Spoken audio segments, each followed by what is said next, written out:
You need to represent time somehow on a roadmap. That is actually important. But there's a difference between this will be done on June 16th, 2024 versus we're working on this stuff now. And by the way, this stuff next. That shows time horizons, that shows sequencing, that shows an element of prioritization without going down to the finite details.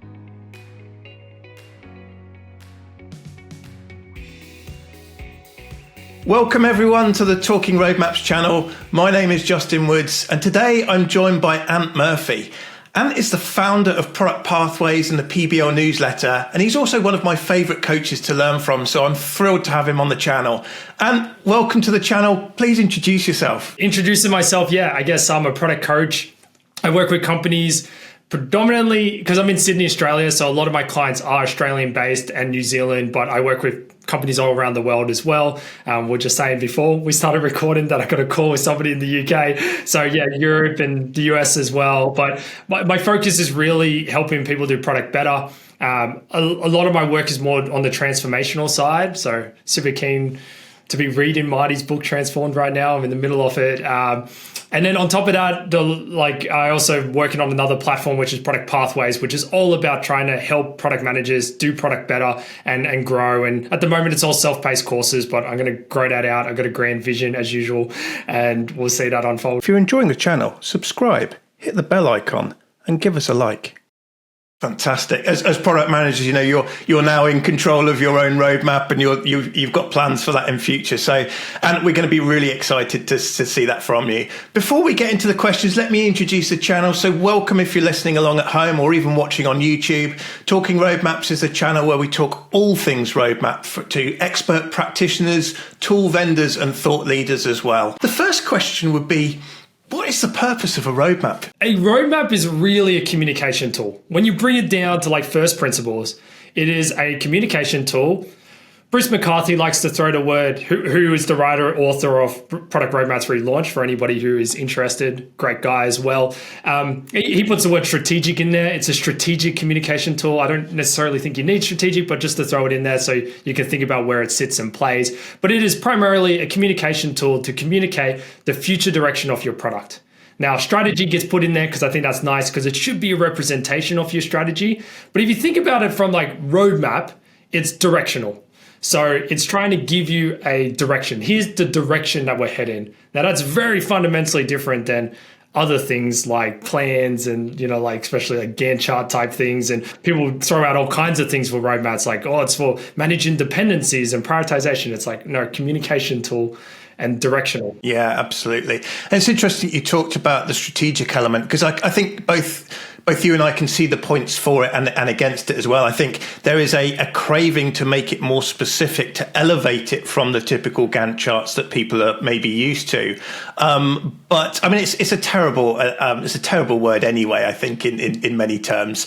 But I love the directionality of it. I also love the fact that you kind of hinted that it's strategic and it's cadencing your strategy, but it shouldn't be your strategy in and of itself. And I think that's a mistake that some people make as well, is that they don't have anything higher. And so how do we know the direction of the roadmap in the first place? Yeah, and my thing with it too is the big thing that I think strategy brings is context and clarity, right? And when strategy is done really well, it does those two things really, really well. And this is why when we try to do strategies as use tools like roadmaps as proxies to strategies, it tends to fail because just because you've got a bunch of things sequenced and it looks nice and however format you want to do your roadmap and it shows me direction, it doesn't explain why are we doing this before that. I'm looking at item number 1, I'm looking at item number 10, and I don't, it doesn't explain to me why are we doing 1 first and 10 later. And an example that I've used a lot in my trainings and workshops is Tesla and Elon Musk's 3-step master plan, which most people are quite familiar with. So it's a pretty good example to give. He talked about building the Roadster and a very fast, expensive car, and then to build a more affordable family car, and then to build an even more affordable car. Now, the vision of Tesla was to basically to build I don't remember it verbatim, but it's basically to build a one of the world's biggest car manufacturers, and then if you think about like their mission statement has gone even further now, which is like accelerating the world towards a sustainable future. And back then it was about accelerating transportation to a sustainable future. But if you think about like their goal was always mass market cars, and that was the vision. And then you're looking at the roadmap and it says build Roadster. And you're like, why are we building a really expensive car first? And then you can see like the Model 3 and stuff further down, these affordable cars. And you're like, why are we waiting 8 years to build that? Like, and strategy answers that question. But you can see how if you don't have that strategy, you don't have that clarity, that context, it's so easy to look at the roadmap and go, I don't get this. This doesn't make any, like, and it's easy to also argue, no, we should prioritize it the other way around, right? Like, yeah, flip it. Do Model 3 first. Yeah, that's a great point. I'm familiar with that too. And in fact, I'd love to speak with you later around whether text can even be a roadmap. So that might be an interesting one for us to talk about. But that's a valid point, right? When you look at it, it provides a context. You look at it and go, yep, I see those steps. But the challenge that it could be the other way around is completely acceptable. Actually, build the cheaper car and undercut. And when we get more money that way, we do it the other way. So that's a great way of thinking about something that I know and love anyway. And I use that as an example. You've given me a different angle on it. So thank you. That's brilliant. Okay, so we've got the purpose of a roadmap. And I'm really agreeing with what you're saying there. Who's that audience for a roadmap? Yeah, again, lots of workshops, so succinct answers. Stakeholders in a nutshell, but I'll expand on that. Primarily, it's stakeholders. So we're communicating to people who are interested in it, but you can segment that down. And I like to segment it down because there's different stakeholder segments or groups. I think segments, I think it's the product manager in me, right? Like I'm thinking about market and user segmentation, but there's different groups that have different needs. So you can create some logical buckets. Here's some logical buckets. Executives and the team are going to have two different like needs and views, but they both need to have the future direction of the product communicated to them in some shape or form. Customers is another one. And plenty of people have done public roadmaps. So not saying you have to, but they have seen this need that's like, hey, we need to communicate the future direction of our product to our customers. So they build public roadmaps. And then you also got another logical group, which is usually like your market-facing groups. And then one that also aligns very close to like the team is also other teams that you might be dependent on and that type of stuff. Now, these are also powerful logical groupings because sometimes you might want to have a different view of your roadmap. I don't talk about it as a different roadmap. It's the same roadmap. It's just like a different lens on it. Like executives, it might be a little bit 10,000 feet more higher level. For the team and dependent teams, it might be lower level.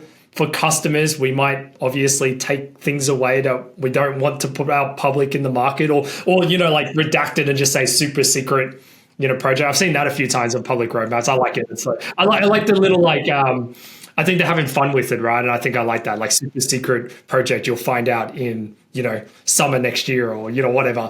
Like, yeah, so you can see how you might do different lenses or different views on the one roadmap based on those segments, but that's who it's for. Yeah, we've got to be careful oversharing on there, but I too love the kind of the bringing some human qualities to it, bringing some entertainment to it. We see that in release notes or things like that from Slack and other companies. It's like having some fun because it helps something that can be a bit stale. It just excites it and drives that engagement and that interest. So yeah, totally agree. Love the segmentation side of things, bringing product management thinking to it. But you're quite right. We want to share different things with different audiences because it has to communicate and align to that segment. So that makes sense. And who owns and maintains a roadmap? Primarily, it's often, if it's a product roadmap, it's primarily the product manager or product owner if you got that instead. And it's just titles, really. Don't need to get into semantics of that, although some people might argue about it, and that's okay. Let them do it in the comments. It's going to be that person, but there's also like different levels of it. As a product leader, you might create a product roadmap for your product portfolio. That might be a view at that more portfolio or group level that is again generally higher level, but it shows some cohesion between all the individual products in that area and how that. Again, you're going to have a product portfolio strategy and where that's heading. So generally, who's the person?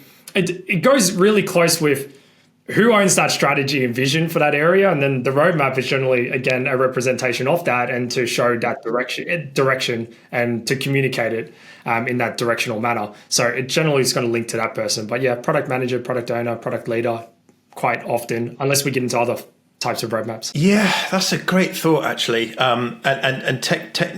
Technically, somebody that's had a level of strategic input or defined the strategy for that. I like that. We know Yana Bastow talks about the prototype of your strategy. Saeed Khan, who we've had on the channel, talks about an output from your strategy. It's an output from that strategic process. So I think that absolutely makes sense that the roadmap is informed from strategy. And so a level of the person that created the strategy actually informs the roadmap. That totally makes sense to me. Through the conversation that we've had so far, you've talked about the fact that the roadmap is communication and alignment, and it probably sits in a constellation of other things. And we've talked about the roadmap isn't the strategy. And so what is the roadmap's link or context with other more strategic things like vision, strategy, and objectives? How do those play together? Yeah, so good question. And to me, whether you start with vision or not, I think is probably there's probably an argument to be had there. And I don't necessarily think there's a right or wrong, but you generally at the top of the pyramid, if you think of it like a pyramid, is vision, right? So it's ultimately, what is the future state look like, and where are we headed, and why do we even care about this? And, visions are often, aspirational, motivational, because generally when we do new ideas and we work on things, we generally just have this belief that we're going to get to this world, or something can be better, or whatever it needs to be. And that's generally the thing that grounds us. Strategy then tends to be the next thing on that, which is really getting into the weeds and the details of how are we going to realize this vision? And again, it's that context and clarity and making those decisions. We could start with the Model 3, or we could start with the Roadster. There's pros and cons to both. Let's work that out and let's make a decision. And that is strategy. Make a choice. And that is strategy. Your roadmap, whether you want to put OKRs inside there or not, I think whether you're using OKRs or not, I think outcomes and some type of measurable milestones is really important, because otherwise you've got a strategy and no way to actually measure it. And your strategy is filled with hypotheses that you need to measure and test and learn about and adjust your strategy from the back. Your roadmap tends to be that next output. So you can think of outcomes and OKRs as also outputs of strategy, if I use Saeed's word in there. I like that, by the way. And then your roadmap is another one, but your roadmap is different. So this is the other different thing too. So your outcomes and OKRs are generally very now focused. So this is the measurable milestone that we're trying to make now. What it doesn't show is what's next, and after that, and after that, and after that. Your roadmap tends to answer that, which is okay, after that, after that, after that. The other thing your roadmap answers is, okay, we got this outcome, but what are all the opportunities and features and functionalities that is helping us realize that outcome? And then you can map those things out, which is here's the problem spaces that align to it, the opportunities that we're going to explore, and here's the features that we're shipping, and essentially the hypothesis that you're putting forward on your roadmap, and this is why it is a prototype of your strategy, because again, it's all hypotheses, is if we build these things, we believe that that's going to move the dial on this outcome. And if we achieve this outcome, that is the first measurable milestone in our strategy. And we believe we're taking an incremental step in our strategy. And then if we start to realize our strategy, we are off to the races to realize our vision, right? And that's how it kind of all fits together. Backlog can sit there as well, which is then the finite detail of, okay, if we're working on this feature, let's break that down into stories and tasks and all the deliverables and everything that we need to do around that. And there's an element of alignment too to other roadmaps and other strategies, which I can probably throw in there as well. That is absolutely important, because we don't live in a vacuum. Yeah, interesting. So much value that you've shared there, and so well articulated. Thank you. It visualized in my mind one of your diagrams, which was kind of the pyramid and the strategy at the top, the execution at the bottom, and a question mark in the middle. And that's kind of, you've described that, kind of narrated that that path there. So thank you. That totally makes sense. And yeah, maybe we should go down. If you're ready to talk about that next level, why don't we explore that too? Let's talk about what some of the key elements or content of a roadmap we would expect to see. And we've talked about it's taking your strategy, it's providing directionality, it's cadencing or stepping it out over some logical parts. What do you think are some of the key elements of or content that you want to see on a roadmap? It's a great question. The things that I have a list, I'm going to try and rattle off the list. I might miss something. We'll see how well I remember it. But the first thing is it needs to represent like the direction, right? So we need to have the work on it. Now I break work down into different things though. So a common mistake is that a roadmap is just like features all stacked on top of each other's for the next like 18, 24 months. And that's not great because when we think about the future and uncertainty, we think about things like hypotheses. There's no flexibility in that. It's like build this thing, then build that thing, then build that thing. So the work items that it should have on it is, of course, it needs to have features. And that's typically like more in the near term stuff.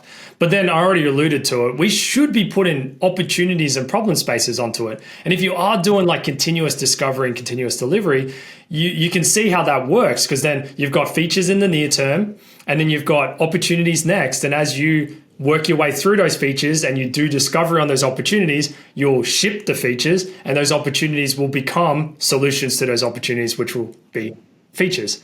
The other things that I think are totally okay to put on roadmaps, and often we should, is like those bigger goals. So an example of that would be we go back to the Tesla one, right? So another goal inside Tesla might have been always to expand beyond transport and start to do more sustainable things. Now, they might not have all the details around, we're going to do the Tesla Powerwall and solar panels and, even the truck, right?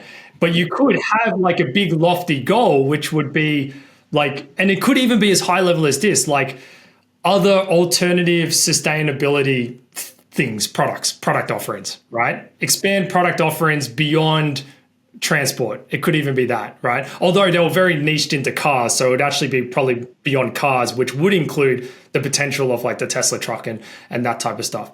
But even that on your roadmap as like a really far, because now we're getting really far term, we don't need the details. We'll break it down. We don't even know like when we're going to get to it. It could be like a 10-year horizon, although it's pretty far. But like, I think for Tesla, the context, I think there's a lot of context with time horizons because everyone asks time horizons. How long should my roadmap be? It's like, well, depends on the rate of change and how fast you move. I think, if you think about Tesla and how long it takes to build a factory, to produce the cars, like a 10-year roadmap does not seem crazy to me.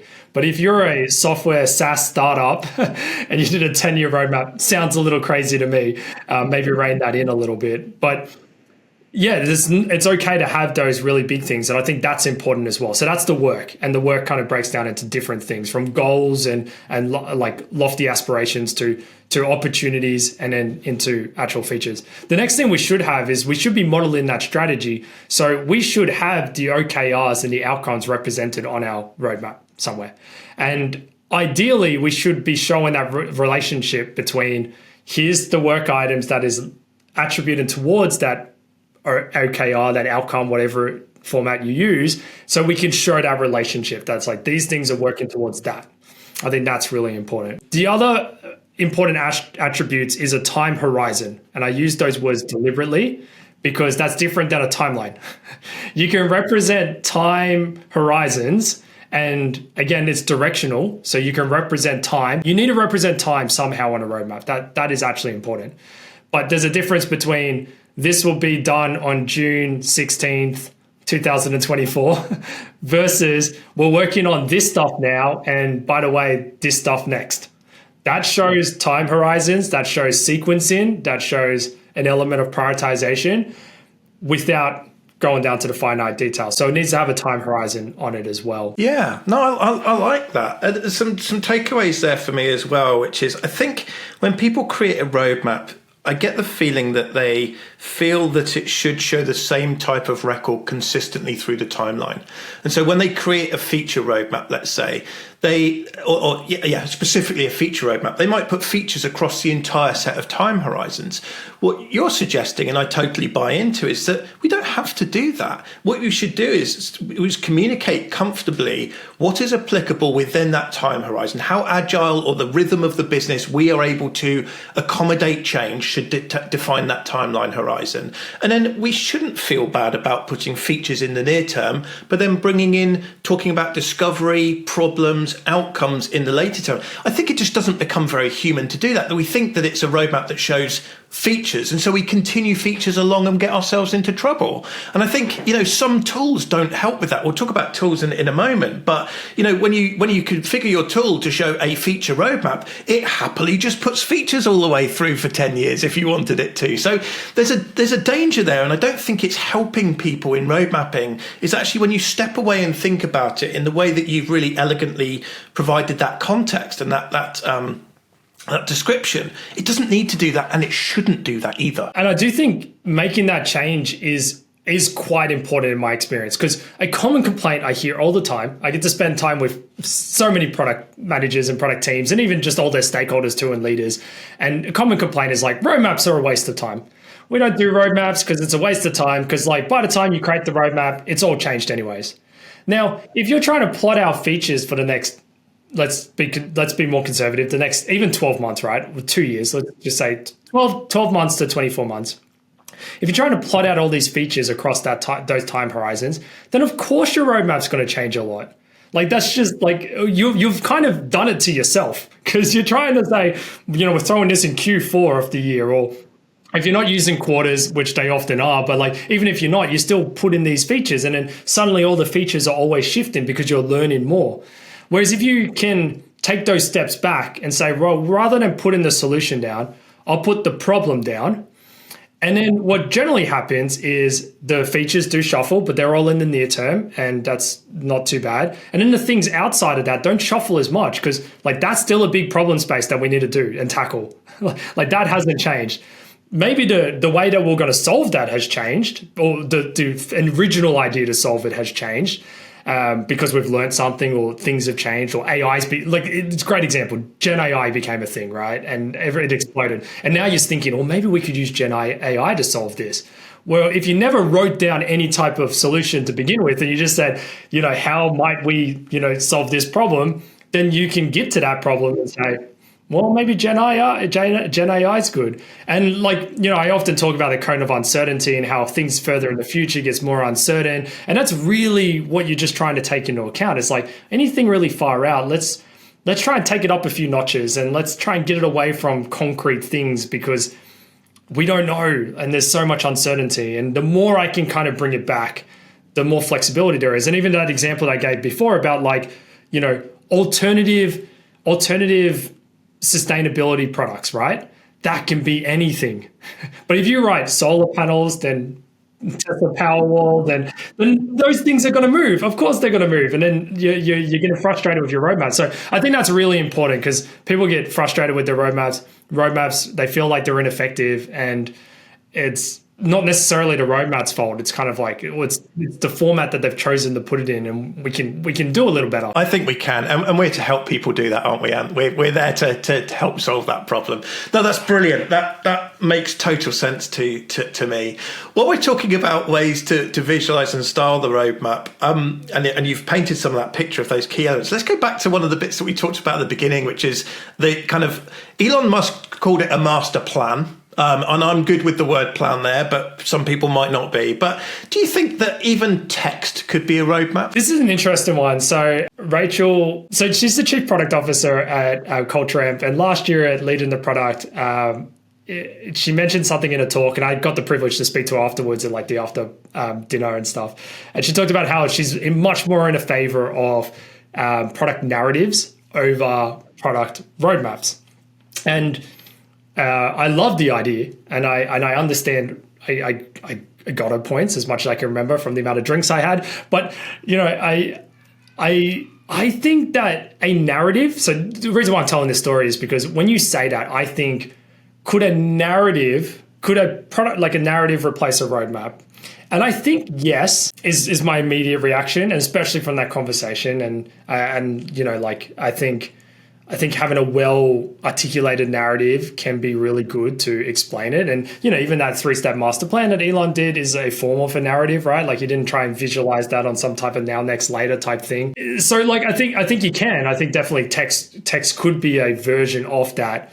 I mean, I bring it back to first principles often. So if your first principle is I'm trying to communicate the future direction of my product.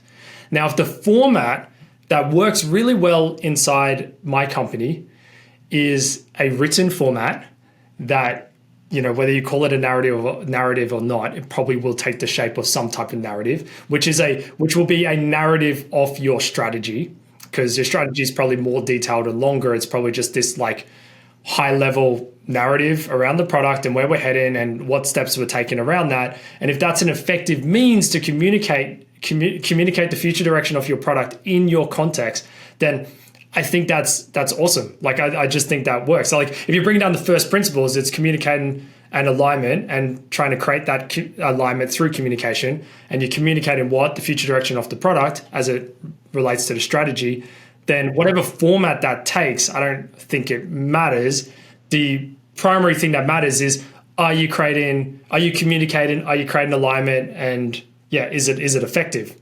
So where I think the narratives probably fall down and the written part falls down is a lot of companies aren't used to that. Like, and for us who've seen a lot of companies, we understand this. But for those who haven't seen a lot of different companies, there are a lot of companies out there that they're very ruled by slide decks and visual things, and written is not really a habit inside that company for many reasons. And that's where I think it will struggle, because then what you'll be trying to do is you're trying to take, and this is just classic, like this is why I bring it to first principles.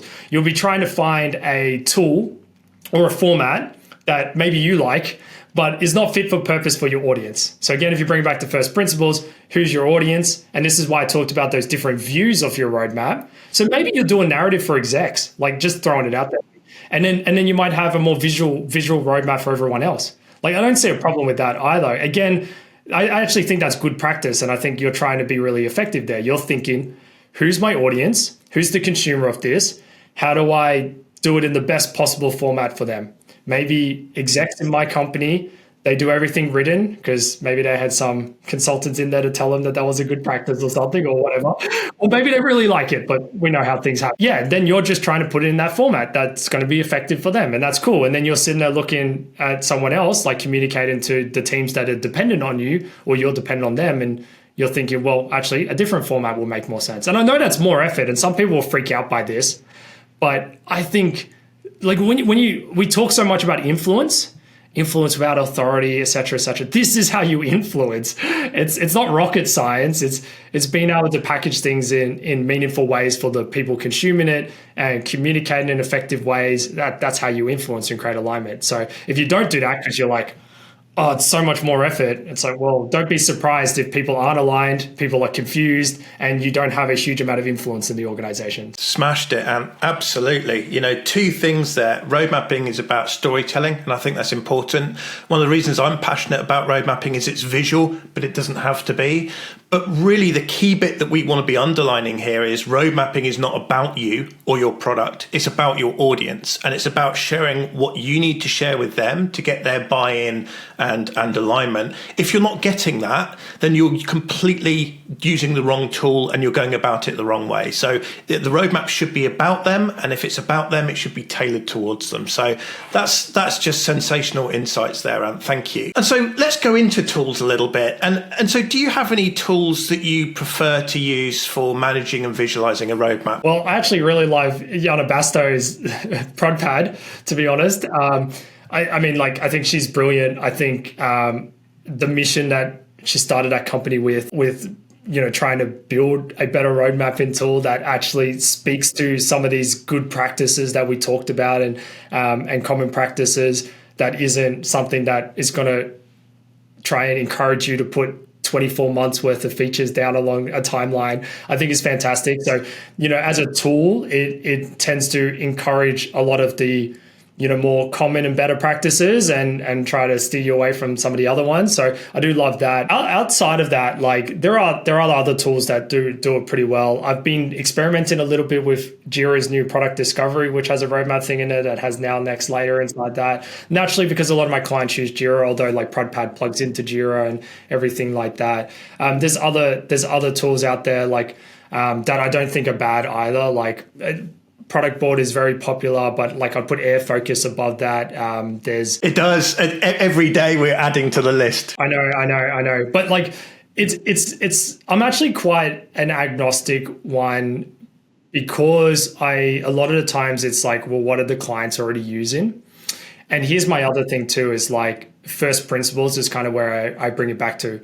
Where I steer clear though is when the roadmap tool, and I always feel bad about wanting to name names, but like I'll just give some examples here. So like I mentioned Product Board before. Product Board's not that bad because they got different views, but one of their views is a very timeline Gantt chart view, right? And Jira's got the same, although they don't call it a roadmap anymore. They call it a plan, but they have that as well. There are a lot of people use that tool for a roadmap, even though they say like it's not, although it used to be named that, but I think there's some history there. But there are tools like that are obviously going to push you more down those paths.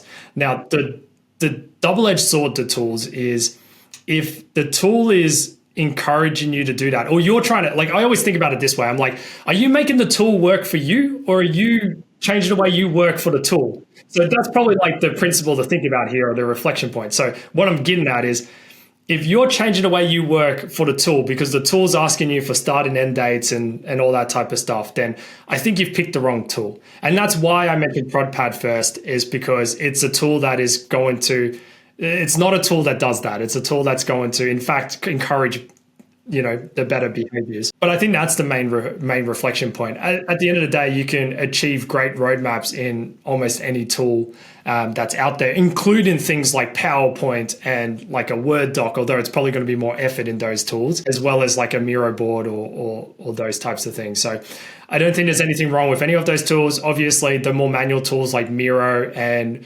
like pros and cons.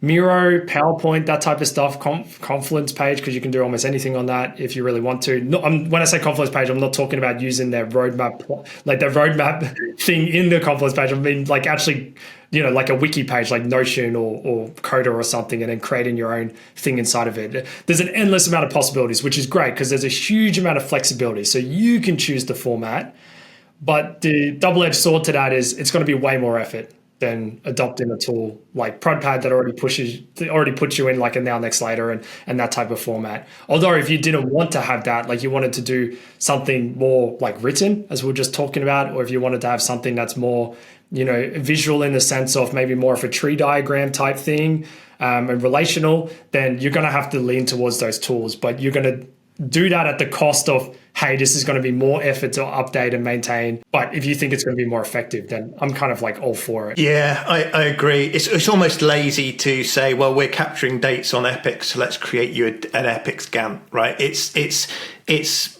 unfortunately the tool, and that's another reason I do love Prodpad as well for that, is because it's helping to bring in lean product principles within the tool so that there's process supporting the way that the tool works and the outputs that it gives. Whereas another tool that doesn't give that will just provide very convenient ways to surface the data, but they might not be appropriate for you or your organization, but you use them because they're there. It's a bit like vanity metrics on, it's great for us to be able to see subscriber counts on YouTube, but the real meaningfulness is how many leads am I getting from that? How many people's lives am I changing? That's much more difficult to find, and tools don't really support that so easily. So I love the way that you're coming from there. Yeah, and I think just on that, you made me think that's like, again, bring it down to first principles, critically think, actually ask yourself the right questions. So even just your subscriber count example or views example, it's more like, well, it's so easy to get the metrics that are sitting there and you're like, yes, look at all the impressions we're getting. Look at all these numbers look great. I have this theory that like impressions were created inside the basically like the ad and marketing industry to basically be able to sell millions of dollars to like execs and people who don't know anything. Because like it's easy. I'll sell you 1 million impressions, but they'll all be like, children in Cambodia or something, which is totally not your target market. But you're like, look, I got a million impressions, and you feel great, and they take all your money because they told you that they'll give you a million impressions. But again, it's like, don't take the bait, I guess, is probably the tip to take away from here, and to sit down and think like, what am I trying to achieve? What are the important questions I need to ask myself and have answers to? And just because there's a date field, we don't necessarily need to fill that date field out, and we don't necessarily, and just because it's there, like the Jira plans thing, just because it's there doesn't mean we need to use it. Maybe we should look for alternatives. And even if that alternative is, oh, we don't have budget for other tools, you're like, well, maybe I'll just use a PowerPoint deck or something. And again, go back to what I was saying about influence. It's like, do you want it to be easy and suck and have no influence, or do you want it to be hard and actually have some influence and drive some meaningful outcomes? I mean, it's crappy to think that like you need to make those decisions in your day to day. And it would be nice if like you had budget and they'll give you this great tooling and you'll have access to it. And I agree. And there are places that are like that, but not everywhere's like that. And sometimes, yeah, that's the card you've been dealt. Let's do a quick round on the good and the bad of road mapping. So can you think of a best practice in road mapping, and then maybe a bad practice or a pet hate for road mapping as well? Yeah, I'm always like you might have heard me talk about this before, where like I always try and think more about like common practice versus or better practices as opposed to best practice, because everything's so contextual. Just like I said, like with the narrative things, and Rachel, like the CPO from Culture Amp, like maybe it'll be silly for me to be like, no, don't do that if it's like really effective for her and the organization. So like, yeah, but to just with that caveat, so asterisks on best, and replace to think like better practices or common practices that I see that work effectively. The question was like the better ones, right? First, obviously, like I talked about some of these already, like flexibility. And I always think flexibility in your roadmap comes in two forms. The first form is your time horizons. So avoiding dates and trying to lean more towards time horizons. And, there's also like a middle ground that you can give. Like there's no reason why you can't go, like from like quarters to then like the rest of the year to then like next year, and then like, or and beyond. Like that's taking a narrow time horizon, which is a quarter, which is not super narrow because like you're giving yourself flexibility in the quarter already. And then you go into like half a year and into like a full year. So you're creating flexibility. So whether you use now, next, later, or whether you do that, I think it doesn't matter. I think the important part is you're creating flexibility in your time horizons. The second piece of flexibility comes in the work items on your roadmap. So like what is actually on your roadmap. So this comes back to what I was talking about before about going from features to more opportunities to maybe really big, hairy goals and problem spaces. And that creates that flexibility, as we discussed before, because you're not putting a feature really far on the roadmap, which might become obsolete because technology changes by that stage or whatever, like the world changes. Yeah. Flexibility is one of them. I think that's a big one. I think adapting it into your audience, as we spoke very heavily about, huge one, if not maybe the most important, which is also the reason why I always am hesitant to say, again, best practices, like, because maybe your audience actually wants hard dates. And I know that's a hard pill to swallow, but like maybe they do. And maybe you trying to fight that fight right now is actually creating more noise and more issues than actually having more granular dates. And then you can always work with them to try and move away from it. But, lose the battle to win the war is what I think. But again, if that's what they need and they want, like And the alternative is worse, a worse date, right? Me just saying now, next, later is a worse date for whatever reason. There's many reasons that can be true. Like I would be like, well, maybe let's put dates on it. I'm not averse to it, because again, it comes back to it's you want to work out what the audience is, and make sure that you're putting it in the best possible format for them. So I think that's probably the other one that really comes to mind. Yeah, it makes sense. So let's think about. If you had to distill your philosophy of road mapping into just a couple of sentences, and I think you've done this succinctly earlier, and it was a couple of words actually, so if you want to just use a couple of words, then do. But if you had to distill your philosophy of road mapping into one or two sentences, what would it be? I think I'll bring it back down to that first principle again. It's like, it's a communication tool, and you can ask yourself, why do we need to communicate? Well, we need to communicate to create alignment and create clarity in the organization. And that's how we rally people behind a direction and get and achieve our vision and our strategy and get stuff done. So if you bring it back down to that, then my philosophy is that, and that means your roadmap needs to take the shape and form that is going to achieve that in the best possible way for the audience. So work out what your audience is, who they are, work out the format that's going to be the best possible for that. Whether that means you end up with 4 different views of your roadmap, or one view, one with dates, one with no dates, one that's more of a product narrative or not, all that doesn't matter. Go to first principles, answer those questions, and then find the format that works. Yeah, splendid. That's just fantastic advice. And I wish I'd spoken with you about 8 years ago, 9 years ago, when I needed that help as a product manager. But the good news is that people that are listening to you now that are earlier on in that journey are going to get that sage advice. So thank you for sharing that. I was going to say, myself included on that. It's taken me all those years to get to this as well, and make all the mistakes myself. So myself included. And I guess that's why I share a lot of this too, as you know well, and some people who know me know that well as well, is I want to don't make the same mistakes. Here, take this, and I learned this the hard way. Yeah, exactly. And so that's a nice segue into giving the audience a chance to hear about what it is that you do, because part of your role, and a big reason why you've kind of changed your entire career to serving other product teams, is to help them to learn from these and to coach them along the way. So tell us a little bit about what you do and how people can find you. Yeah, so you can find me on LinkedIn, Ant Murphy. So look for Ant.